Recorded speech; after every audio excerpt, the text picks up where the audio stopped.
Duncan, thank you so much for joining us, aka Ned Rush. Thank you so much for joining, mate. How's it going? I'm all right. How are you? Yeah, I'm very, very well, thank you. It's as I said to you just now in the intro, it's a bloody pleasure meeting you. You're someone that I've been following for quite a while and admired. You use Ableton in ways that I can only dream about. So, there's lots that I'd love to ask you and lots that I'd love to get into. But before anything else, I just, as I said to you just before, I'd love to, because the thing that's always held me back from music production is fear of starting, not knowing enough about it. DAWs have always seemed really monolithic, and every time I've tried to have the patience to sit down and actually create something, there's been too many mental blockers for me. But I'm getting into it this time, and I'm definitely going to give it a go. So, for those that don't know you, how did you get into music production, and what's your journey been to sort of get to this point, at least the early stages, at least? Well, it's going back quite a bit. Let's go back quite a bit. Yeah, I probably started making music by myself in the year 2000. Yep. So up until that point, I played in bands and done a little bit of kind of home demos at home to sort of give to bandmates to, share ideas and whatnot. A little bit of studio experience along the way in my teens. And then when I was about 19, I sort of tried to stay, because I went to music college and I wanted to sort of try and stay academically involved because I wasn't really much good at anything else, really. Okay, so yeah. I was kind of like, well, I've got to do something to show something for myself, so I'll stay in music academia. So I went to go and study jazz, but actually didn't take to it too well, and just started really noticing what was going on in some parts of hip hop and a lot of drum and bass, and sort of just this thing about what's going on with those drums. Yeah. What are those drums about or whatever? And so I left that college and I came home, and I didn't really know what to do with myself. And I'd sort of gotten a little bit bored of guitar music, and the guitar scene that I was exposed to around that time had gotten pretty boring, and I was sort of thinking about putting the thing down. And was that your main instrument? Was it guitar at the time? Yeah, all through my teens, it was only guitar stuff. Even if the music wasn't that good, if the guitarist was good, I would listen to it, So I'd listen to all kinds of stuff. But then I started to get curious about samplers. Okay. And I had a friend of mine who I knew before that point had done a lot of stuff on computers. So I was like, what can you show me some stuff? Because I had a computer. We had a home computer that was, nearly powerful enough to get started. Mm-hmm. So I just started playing around with software, and that's kind of where it started. And I just used to nick stuff off CDs, and I tried recording in little bits of my own guitar playing and chopping them up and trying to see what I could do with it. And I've kind of been doing that ever since. Yeah. Sort of stuck with it. Yeah. And so what was the software that you were using in the beginning? It was probably Fruity Loops. Wow. Fruity Loops version 2 and Cool Edit. I love Cool Edit. Cool Edit, which is now Adobe Premiere. Adobe Audition. Yep. Yeah. But back in the 90s, it was Cool Edit, and it was very widely pirated about. And so I used to kind of either sample stuff in that and then do stuff with it and chop it up into smaller samples and then just put it into Fruity Loops and just sequence stuff, and maybe it was music, I don't know. Yeah. I consider it music. I don't know if others do. You do, but the stuff that you consider music on, when you play around with just randomization, I'm like, that is sick. You know what I mean? I consider that music. So, okay, I'm glad you think so. Some people don't. I've gotten into some sort of discussions in YouTube comments about people who don't consider that music, and that's fair enough. But I mean, for me, I'm just decorating time. Really, that's a beautiful way to put it. It's kind of how I see it. Yeah. I mean, in terms of like just messing about with random stuff in YouTube videos, it's just relaxing and fun. But when I'm doing music, it's like maybe slightly different. There's a bit more of sometimes there's a little bit more discipline and direction, should we say? Yeah, when you're making actual tunes rather than just messing around with randomization. Yeah. Absolutely, Yeah. Like if I've got an idea for a song, then I think about it more musically, and then So- all the random stuff goes in as a icing, I suppose. Yeah. So you've obviously got a background in proper music theory, which is something that I gave up piano because I didn't get notation. I couldn't play the notes. I couldn't sight read. I was sitting there figuring it out, finger placement. I just didn't get it. So I gave up and I switched to drums. It's something that so I got more into rhythm. That's something that I now, having lost the last sort of 15 years of not producing, sort of regret not having a grounding in sort of melody. However, there are tools out there today, such as the Ableton Push, where you can simply program it to be in key no matter what you do. Yeah. Do you feel that a grounding in musical theory is essential? It obviously helps, but do you think it's something, to what degree do you think it has helped you on your journey through? Well, I mean, for me personally, I would say that it's given me some literacy and vocabulary, not only to be able to, perform and collaborate with other musicians in a band or something, but also to kind of know certain directions to go in. So like you obviously, in the most basic terms, you have the happy scales and you have the sad scales. Yeah. And it's kind of like, when you want to make something that is reflective of a certain type of mood, you pick one of those and then you try and come up with something, or you bounce between the two. I don't know. But, I only sort of really got into it as a teenager because I just thought it's just going to make me sound smarter.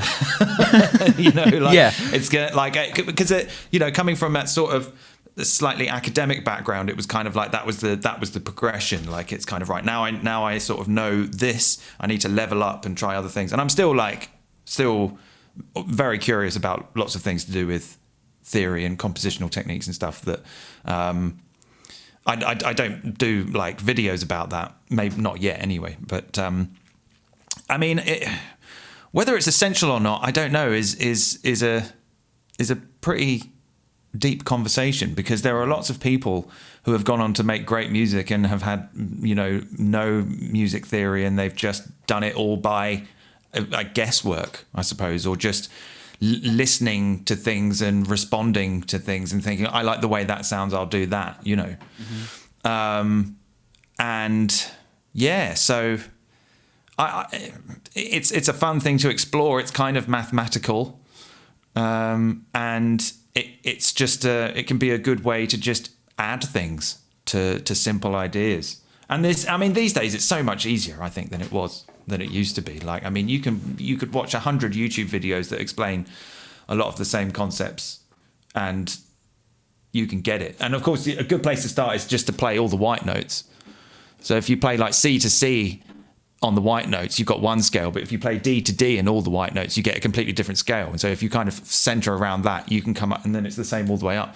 And once I picked that up, I was kind of like, oh, so there are actually 7 scales in one scale. It's just where you start.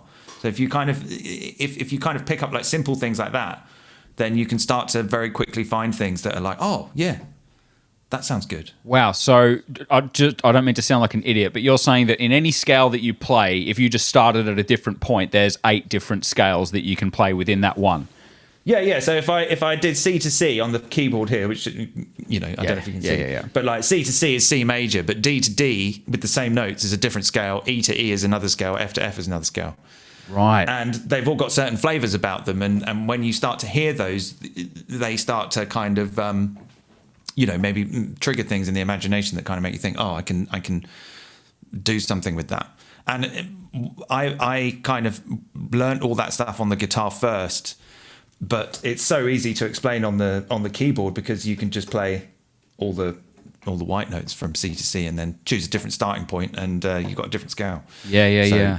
That's like that's kind of I don't know, music theory 101, perhaps, or at least some of them anyway. Well, trust me, I need 101. I'm at 101. I'm at 0.0. So this all this stuff is going to be really helpful for me. Obviously, I listen to a lot, and the problem that I've found with listening to a lot is that you end up liking so much that when you sit down to try and create something of your own, it doesn't sound anywhere near as good. And you know that music is what you're hearing. So then you know the rate at which music is being produced. There's a fear of missing out. You're missing out on the latest thing that's just come out that week or that month or that year. So I have a constant fear of missing out and an impatience with it. So this is one of the mental sort of stumbling blocks that I think I'm going to have to try and overcome. Do you have anything to sort of any words of advice around that sort of like mental block that you think that I know I'm going to come up against? Oh, well, like that's basically what most of my YouTube videos are about, trying to combat that mental block, because as much as I'm sort of fairly confident enough in myself to be able to sit down at the guitar or sit down at the keyboard and come up with what I think might be a good idea. Sometimes I can't, or I just don't want to because I'm lazy. And so, for those moments, I'm sort of also trying to find ways to get around that's a little bit more kind of interesting, and feeling more a little bit like I'm collaborating with the technology rather than just hitting random and printing it. It's like, I'm hitting random, but going, okay, well, that bit wasn't very good, but this bit's quite good. I'll take this, and maybe that could go somewhere else, and then give the computer a little pat on the back and whatever and all that stuff. But I think if you hit a creative block, then that's the perfect time to just start experimenting and just start trying, just going, what's that? What is that? What does that do? Oh, that's nice. I might use that later on or something.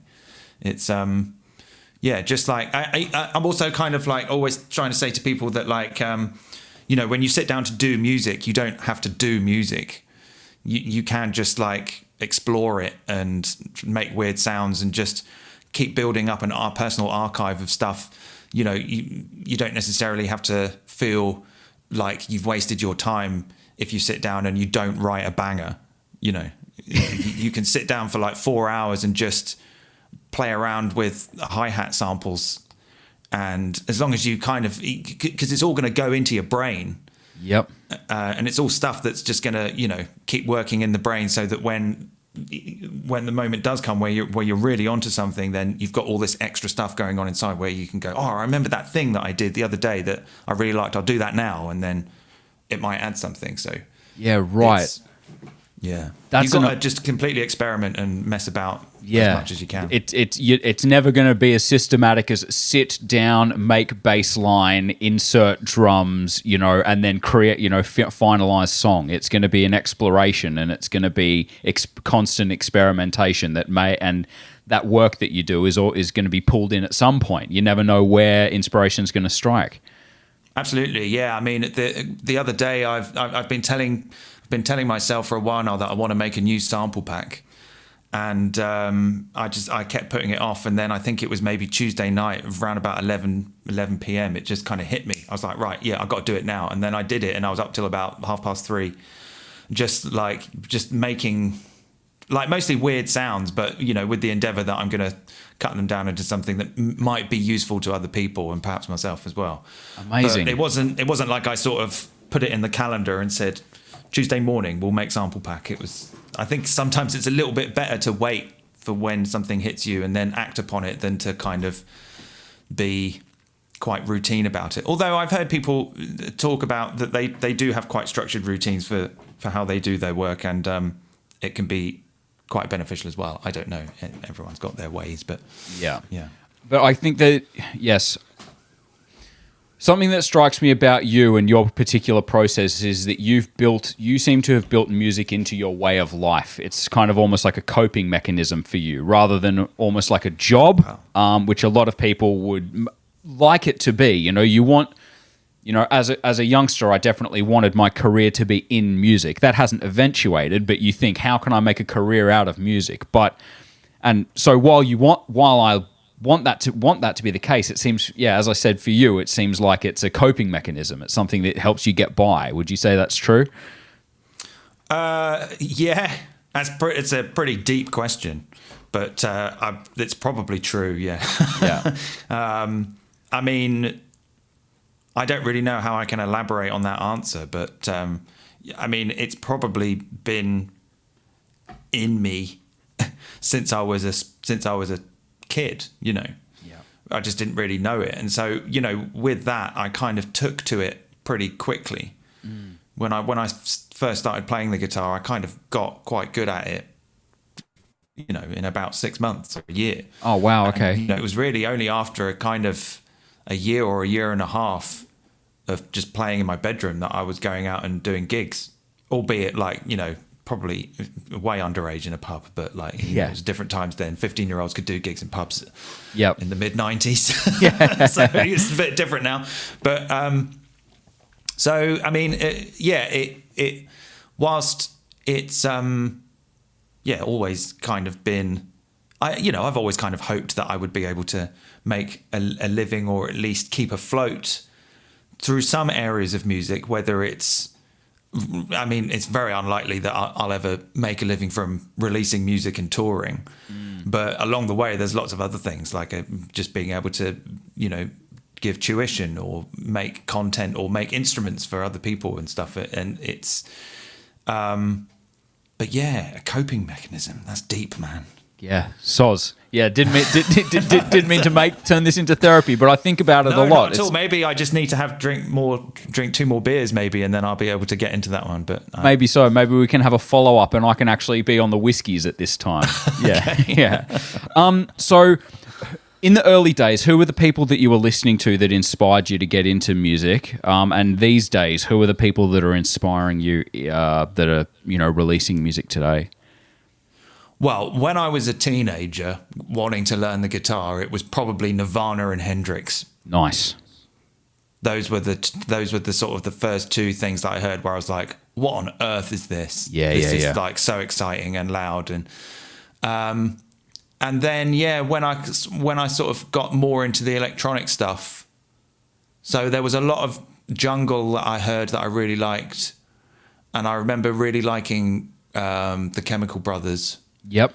But I think it was more sort of stuff on Warp, like Aphex Twin and Square Pusher and Autechre, that kind of really put it into a sort of sphere where I was like, I had no idea that this stuff was going on. And it's so like, because I think up until that point, whilst I had heard a lot of electronic music that I liked, it was kind of dance music orientated. And so had a sort of a certain type of agenda. That was more kind of to do with the physicality of it. Mm-hmm. But when I started listening to some of the stuff on Warp that was maybe more listening orientated, it was kind of it's kind of dance music, but you can also listen to it as well. Mm-hmm. It just kind of opened up a lot of things, and I kind of thought, I didn't know that people were doing stuff like this, and I just want to do that. Like, I didn't know that there was a sort of a forum, if you will, for where this type of stuff could be made. Like, that you could do this very sort of longer form like electronic music that stimulates the imagination perhaps a bit more than the body. Even though I was up for going out and raving and stuff like that, I was still into that kind of like ambient music and sort of weird stuff that plays a little bit more with rhythms and and textures and all that sort of stuff, but also like just really, really musical. So that I remember like really getting affected by that, and I still enjoy all that stuff. These days I've got no idea. I'm really bad at keeping up with.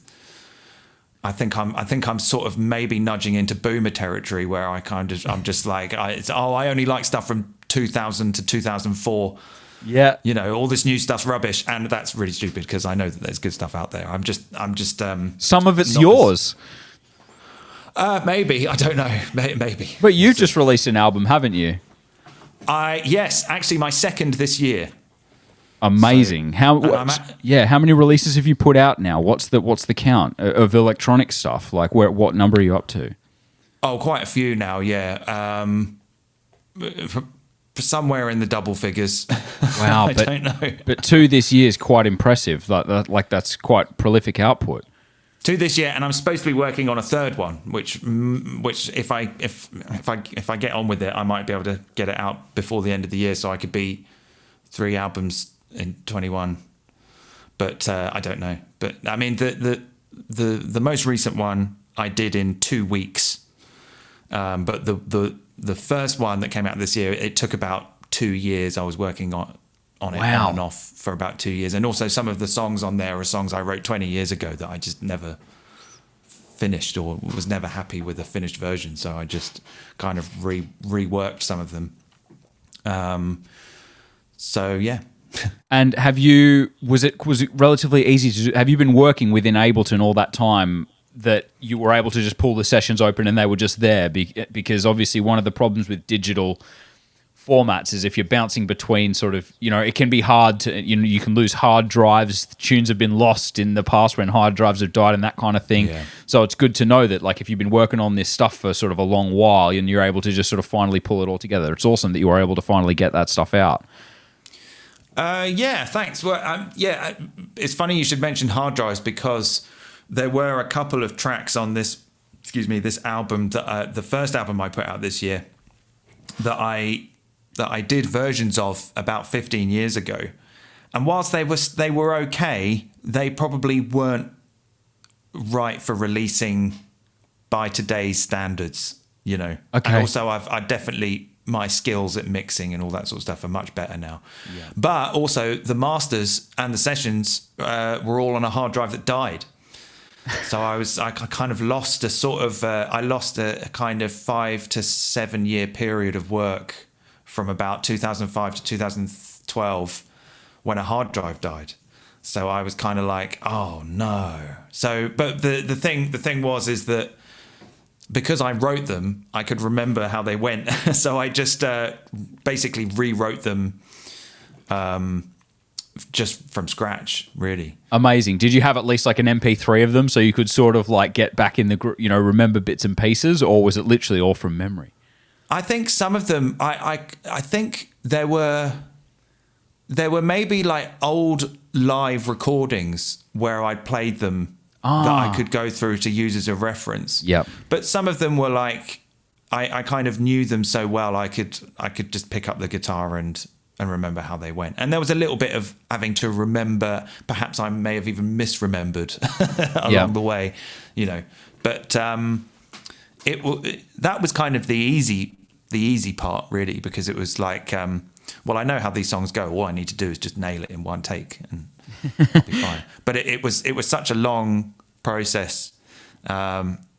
And I also played all the instruments, so that took a little while. I had to kind of, I bought a drum kit and really wanted to like make at least one album where I'm playing the drums, or it's got clips of me playing the drums. Yep. And so I kind of went through these various stages of like trying all these different mic placements and all this sort of stuff. And sometimes I would sort of spend 2 days recording the drums, and then a couple of months later I'd listen to them and I'd go, oh no, these are awful, like I really did a bad job here, and then I would kind of go back and do it again. So it was a very long and thorough process. So conversely, to do this newest album in 2 weeks was kind of like quite refreshing, because it was kind of like let's just go, just do it, like don't stop and think, no time for rumination. Yep. Just like it's that'll do, get them out. Just the opposite of what I'd done with the previous one, where I just spent loads of time listening to mixes over and over and over again and trying to think like, how do I feel about listening to this? What are my feelings? Yeah. And whereas with this recent one, I was like, I don't care. Let's just make a load of music. So it was a good kind of counterpoint. Yeah, to be able to do that. And you're obviously quite an experimental person when it comes to making music. So, like, part of me wants to say, which do you prefer, a kind of more drawn out process, or the kind of bang it out, get it done, don't stop and think, don't overthink it approach? But I guess for someone who's always creating, there's room for both. I think it. I mean, one of the great things about doing it all by yourself. And it's also a great thing when you do it with other people who you have a good connection with. Is just to it's just to kind of have the freedom to just go with what feels right in the moment. So if you go and sit down at the keyboard and you load up a nice preset and you think, oh, this is nice, and it's set something off. If you feel good about that in the moment, then you've got to go with it. Just as much as in a completely different moment, I might sit down and spend 25 minutes creating this very convoluted process of MIDI events, and then hitting go and listening to that for 45 minutes and going, it's in there somewhere. So I just think it's having all of that freedom when you work by yourself is that you can just kind of do these things. You can just go with. I don't really get too stuck in routines, and in some ways, sometimes I'm quite envious of people who do have quite routine workflows, and like especially people who make a commitment to maybe either start or continue in one specific genre. Because I would think like, oh no, I can't spend the rest of my life just making drum and bass, or just making techno. I'd like to make some of those things, but I can't just do that. There's so many things to try. There's so many different styles, and with those styles comes different approaches, Yep. And maybe they've all got their benefits as well. But at the same time, I kind of think it's amazing that like, and often sometimes people can make those commitments and they end up doing quite well because they're able to market themselves very particularly, like it's I'm a techno producer, right? Okay, well then we know what kind of music you make. Well, I sort of make all kinds of things really. I dabble a little bit. No, sorry, we can't help you. Yeah, yeah. It's like you can't even describe yourself. How are we meant to be able to? Exactly. Yeah. So I think for me personally, that might have sort of held me back a little bit, because it's very hard to find the right way to market yourself when you keep changing styles every time you make a record. Yeah. So one of my biggest DJ influences is DJ Rebecca from Birmingham. She lives in Berlin. She makes like really, really hard techno. She runs a label. She's had releases on Soma and that kind of thing. And she completely changed my DJ style. I was Serato prior to Tractor, but then when I saw a YouTube video of her and her Tractor setup running 4 decks and a drum machine and a bass machine and reverbs and all this stuff all running through an analog mixer, and it's just, to me, she managed to turn DJing into a bit of a playground where she can navigate through 4 tracks at once and bring in drum machines and stuff. I was like, that looks like so much fun compared to just press and play on a couple of tracks and, beat matching. And I do have a point. Okay. Yeah. She said in an interview that she was really struggling to find her style. She was really struggling to define it. And someone just said, Rebecca, all you do is play techno. Like, what you're happiest when you're playing techno. You're a techno DJ. And she said once she realized that's who I am, it was like liberating. She didn't have to worry about trying to, navigate through all these different styles. She's like, I play techno, that's what I'm into, that's what I do. And yeah, so I guess for some people, there's a lot of freedom in, picking a lane and sticking to it. Whereas other people, it's, it's the exploration is what makes them sort of beautiful, if you know what I mean. Yeah, I think it's really great when people either make those decisions or have those moments of realization where it's like, yes, this is what I do, and then I'm going to take that path. And I don't really think I've had that yet, other than it being like, I'm a YouTuber. But like one way I kind of sometimes approach it is that like I think of like some like auteur filmmakers who do like different genre movies. So if you think of like Tarantino, he'll do a Western, he'll do a Kung Fu movie, he'll do like a gangster movie. But they're all still his movie. It's just that they've got a different genre. The style is kind of the same, but the genre is different. Yeah. And I kind of like, I don't know whether I've been doing that subconsciously or I've just picked that as a way to kind of legitimize you know, how I do things. But that's kind of how I sort of look at music, is that it's almost like a menu of things. It's like, okay, I've done a crazy breakcore album now, that'll do.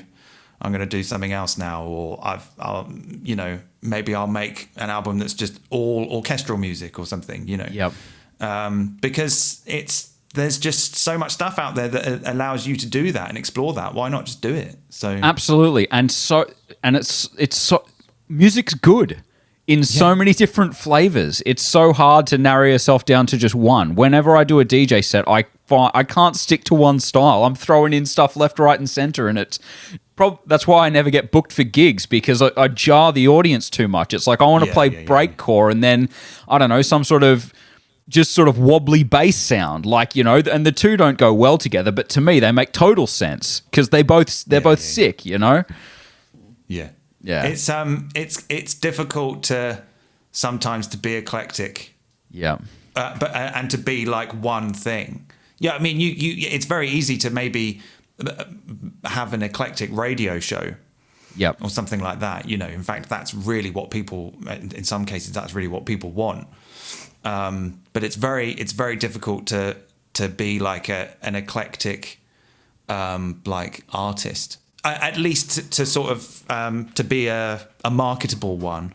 If that's your intention, if your intention is that you want to get into it because you want to release records and play shows, which I'm sure most of us do, then yeah, there are some things probably that one needs to think about along the way. Like, yeah, what is my style? What is my genre? Because I'm going to have to tell people that.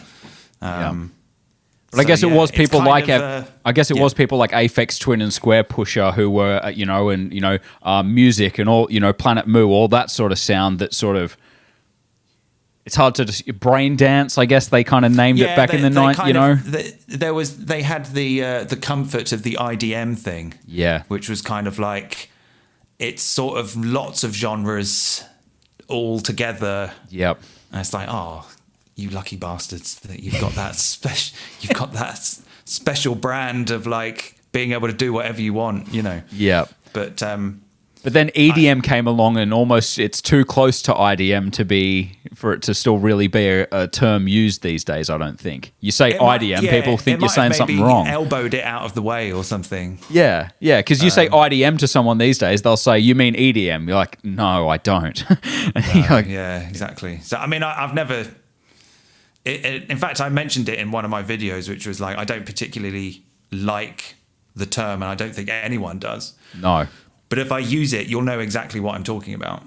Yes. So sometimes it's a benefit to use these sort of slightly cringe genre terms. Yeah. Because people know what you mean. Okay, so you make kind of eclectic electronica. I get it. Yeah, all right. yeah. Just makes it easy to understand. I do want to touch on YouTube, because that's how I found you, and that's where I think that's where a lot of people are finding you these days. I would correct me if I'm wrong. I think so, probably. Yeah. Yeah. So how did you come to it, and how has it sort of developed over time into what it is now? Well, I didn't really expect it to become anything. I started doing it in about 2009. Mm-hmm. And YouTube was a very different place back then. It was still kind of, it was pre the monetization, and it was, you know, still largely videos of people uploading videos of their cats and, you know, and sort of stuff like that, or re-uploading old VHS tapes or something, or, you know. Yep. It didn't become, it wasn't what it is now, which is like a very solid competitor to mainstream television, you know, in terms of content. But I did stumble across someone doing something in a music program, and I watched it, and I don't know whether I got some sort of ASMR response to it or something, but I was like, this is so interesting. I'm really into this. I need to see where this goes. Yeah. And I just thought, I want to do that. I'm going to do that. And so I just started doing it for a laugh, thinking no one would watch. And funnily enough, I've gone and looked at some old videos from 10 years ago, and they're still on like 1,000 views or 500 views. You know, they're in the graveyard, really. Yeah. But I just kind of thought, this is relaxing, just kind of sitting here and annotating my experiments. Yeah. Yeah. And And now it's I mean, I think it's fair to say that I had a little bit of a spike during the pandemic of views. Okay. That maybe lifted me a little bit more. Yep. But I think it was maybe in about sort of 2014-ish, I started to notice that people were contacting Ned Rush, and we want Ned Rush to do something. Would Ned Rush be up for this? And I'm like, oh yeah, all right. And it's funny because I kind of always had hopes to release stuff under other names. But the thing is, no one cares about those names. They know this name now, so I'm sort of stuck with it. So it's kind of it's in my interest now to kind of put music out as Ned Rush, even though that was never my intention, because it's just going to help me because people go, oh, I know that guy. Yep. So it's I didn't expect it to go the way that it's gone, but I'm having a nice time. I'm having a really nice time enjoying it. I've learned. I haven't. It's hard to say that I've learned because I've always looked at Ableton a bit like a monolith. It seems like a very complex program. However, I think I have decided that is the DAW that I'm going to choose for this kind of music creation journey. Good choice. Yeah. You think so? Yeah. I mean, like, it can be as simple or as complex as you want. You know, most programs can be. Yeah. I mean, they're all. I think Ableton is a great program, but I don't think it's the best. It's the one that I know inside out. Even a new version that comes out, I can pick it up like really quickly. Yeah. But I mean, it does lend itself very well to lots of things that other programs don't, particularly just how you can interact with it and how you can perform it and how you can play it. You can really play it like an instrument, whereas a lot of other things are a little bit more. You're more kind of I don't know. It's producing. You're kind of producing it. It's very linear, almost like a glorified tape machine. Yeah. Whereas like Ableton's kind of like more like a really awesome sampler drum machine, like arcade game. Like, wow. Especially if you bring push in and other controls and stuff. I think you'll have a lot of fun for sure. Amazing. Do you suggest that I start? Are there any particular sample packs that you think I should get, or is enough included in sort of the Ableton suite? And I'm not asking you to sell it to me, but you obviously know quite a lot about it. Is there enough included in the Ableton suite that I shouldn't really have to look elsewhere for the initial, let's say 6 months of just playing around? I definitely, there's some stuff in there, to get you started. And, if you're not happy with what there is, then there's so many samples out there. I mean, some you don't even have to buy, you can find free stuff like so easily. But, if you use the stock stuff that's in there and it's not quite doing it for you, then I think that's a good opportunity to try and experiment in ways to make it more personalized for yourself. So if you don't like the snare sound, change the pitch, put some distortion on it, put some reverb on it or something, do something like destroy it, add stuff to it, just mess about. And maybe you might find something that's like, oh, okay. And then you resample it and that's your snare. And so it's there's more than enough. I think there are some other programs that maybe do a little bit better in terms of giving you built-in content. Okay. I think the Reason library that comes with Reason is like really vast. Yep. There's a huge amount of stuff in there. I mucked around with Reason in some of the early days. That's the one where you can flip it round and do the patch bay at the back, isn't it? Yeah. I've always thought that their libraries are good, but it's just massive. Okay. I think with Ableton, it's you sort of, I think in standard you get things like 808s and classic drum machine stuff, and then there are other things along the way. But there are so many places to find things. There's websites like Freesound, where you can just get all kinds of free stuff. You can go in there and just type in kick drum. There'll be thousands of samples in there that you can use for nothing. Yeah. And then you can take them and you can turn them into something else through just weird experimental processes and all that sort of stuff. I think for me, it's it's the flexibility of Ableton Live that is what keeps me there. Okay. Is just and the speed at which you can get things going. You know? And do you produce with a performance in mind? Do you use it for performance much? Yeah. Oh, yeah. Like if I'm... Because I think when you say performance, I think of actually going out and using it in a live setting rather than sort of performing it, in the studio to lay it down, if you like. Oh, yeah, like both. Yeah, it depends. I mean, like if... it probably depends a little bit on what type of stuff I want to make. Like if I was going to make some sort of 80s synthwave funk track, 80s R&B track, I'd probably go to the keyboard and play the bass line in, and maybe lay down the chords. But I'm making a weird sort of glitch out, what's this, psychedelic digital mad stuff, then I might just be sitting with the mouse because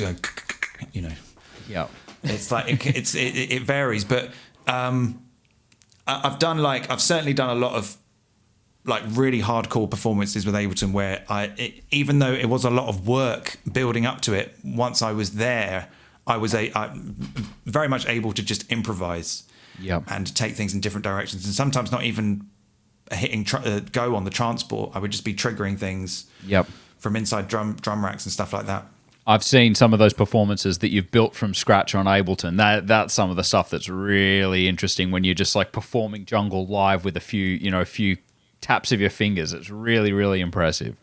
Yeah, I think I'd really like to get back into doing stuff like that when I do shows in the future, if I get any listeners. If you're listening, book Ned Rush. Get in touch with me. Yeah. But yeah, so it's absolutely. I mean, it really is kind of the epicenter of everything I'm doing creatively, really, for music. There are lots of other things along the way, but I've sort of said this story to lots of people. But that most recent album I did it in 2 weeks on a MacBook on the living room floor, with just these headphones and the trackpad, and it's kind of weird because like in this. Where I am at the moment, I've sort of made these two spaces. I've got this space now, which is sort of a little bit more. This is where my good monitors are. Yep. This is where the MIDI controllers are. This is where the mixer is. And then in the front room, there's a couple of other things. There's where my Euro rack is, and there's some smaller speakers. And so I kind of planned really, really carefully where my creative spaces were going to be, so that if something happens, I'll just come straight here. But weirdly enough, when Ben, who's releasing the album, got in touch with me and said, can you give me something in 3 weeks? The first thing I did was, and I sat on the floor with my MacBook. It's just like the complete opposite of like...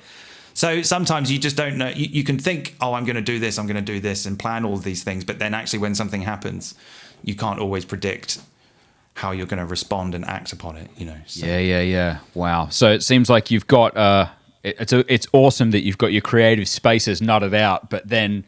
the inspiration strikes and you don't use either of them. You're like, neither of them at all. And afterwards, I kind of thought like, why do I even have all this stuff if the first thing I do is just grab a MacBook?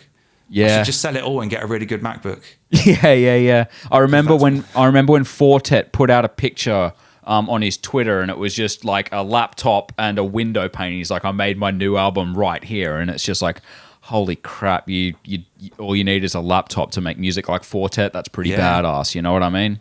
Yeah, absolutely. They're powerful things. Awesome, yeah. One last thing I'd love to touch on, because you're someone who, as I say, I don't mean to blow too much smoke up your ass, but I really look up to you for what you're, what you've built, and what you're doing. I know that you have a very active Patreon page, and that's a way for creators to be able to generate themselves, an additional level of income without the backing of a label or someone, pumping money into them so that they can live. How do you find Patreon? How has it helped you? How has it helped you out? Well, it's helped me out a lot. It's certainly a large part of my income now.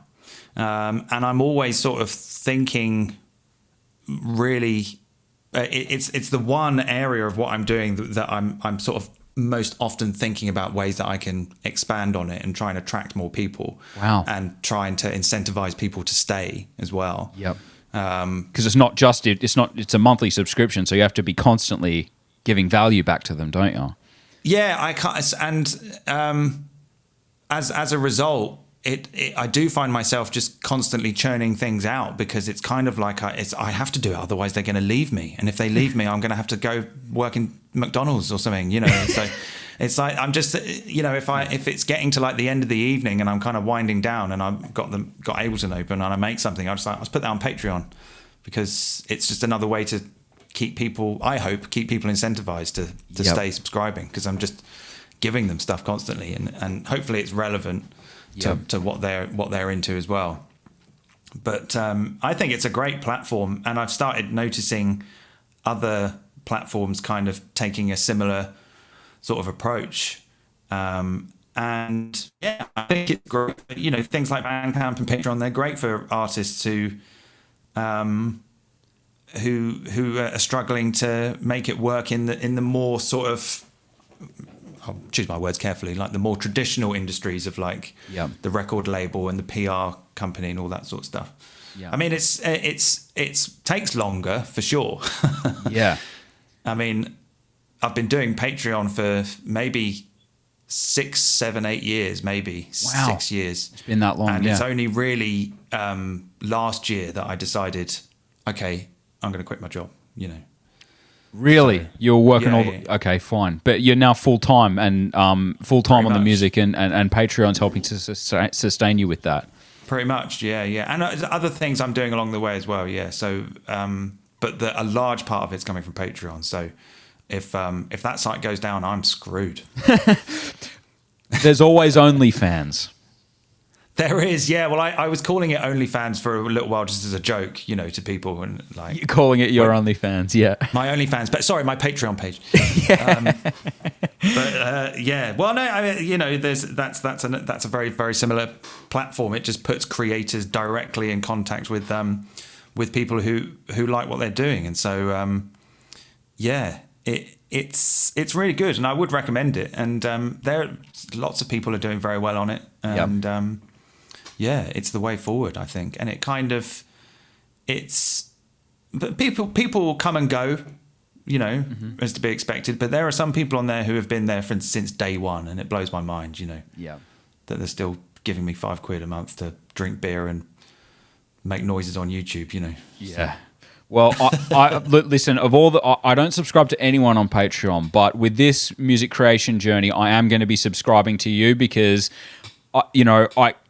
you're doing you inspire me so much, and I get so much from your videos that it's like I need to take the plunge. If I'm going to start being a creator, I need to start giving back to the people that inspire me, and I think that's how the kind of industry will probably help itself to grow. Is, you know, we're all, you know, trading ideas, inspirations, and money as well. So yeah, thank you so much, mate. It's been an absolute pleasure speaking with you. And yeah, thank you so much for joining us on the show. I look forward to how this. Any last bits of advice for me about to embark on this? I don't know. Just try and have lots of fun and don't worry too much, and good stuff will happen. It's the best I could come up with. No, that's amazing. Thank you so much, Duncan. Been a bloody pleasure, mate. Thank you so much. Cheers, mate. Thank you. Hello, legend. Thank you so much for watching all the way till the end. If you'd like that, I got a ton more of these interviews being uploaded constantly on the YouTube page. And I do a weekly mix on Mixcloud every Saturday. So if you can subscribe, like, comment, that helps out loads with the algorithm. And if you follow me everywhere and you like the sound of what's going on here, you know, let me know. I'm always open to hearing from people. This is very new. I'm figuring it out as I go along. But yeah, there's tons more. Check out the other interviews. Follow me. Listen. Jump onto the live stream. Say hi. I'm a friendly dude, and I really appreciate you watching. So thank you so much. You're a fucking legend. Love ya. Peace. Bye.